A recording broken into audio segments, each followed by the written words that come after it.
القلب اللي بنشوفه في تقرير أشعة الإيكو اللي هي الموجات الصوتية على القلب، اللي بنقول 50 و60 ومش عارف ايه، وبعض الناس مش فاهمة وبعض الناس بتتوهم بتقول لك انا تعبان او كده.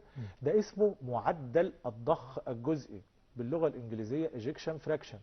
معدل الضخ الجزئي هو كمية الدم اللي في البطين اللي لما ينقبض هتطلع منه. البطين عمره ما يطلع، لو هنفرض ان البطين فيه 100 ملي دم، عمرهم ما هيطلعوا كلهم في الدقة، لان لو طلعوا في الدقة معنى كده ان جدار البطين هيلزق في بعضه، وده مستحيل، يعني مستحيل هيصفط.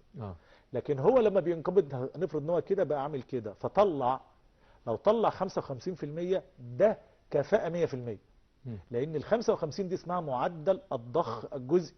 فكتير جدا او مش كتير، يعني الناس بدأت تتثقف الى حد ودي ما. بتختلف في المجهود بقى يا دكتور؟ المفروض مع المجهود ممكن معدل الضخ الجزئي يزيد، لان قوة الانقباض بتزيد وعدد ضربات القلب بتزيد. فانا بس عايز اقول بعض الناس بيجي 65% الايجكشن فراكشن اللي هو المعدل الضخ الجزئي، يقول لك قلبي 65% بس.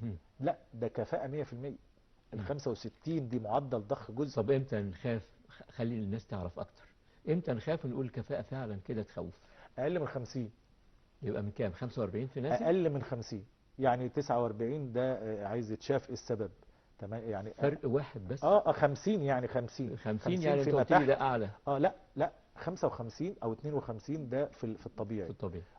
افرض بقى 60 70 كل ده في الطبيعي ما تفرقش معايا. 56 من 70 هي ممكن زي ما حضرتك بتقول بيجري. ممكن واحده حامل بيزيد اسمها هايبرديناميك سيركيوليشن، الدوره الدمويه بتبقى فيها اقوى. لكن الاقل من 50، اقل من 50 يعني انت اللي بتشوفنا لو انت بصيت على الايكو تقريره وانت بتعرف تقرا انجليزي او كده، فهتقول ايه 65 دي حلوه، 55 دي كويسه، لكن لقيتها 50 فيما اقل هي يعني ما تقلقش برضو لها عليك في الخط. حقيقة.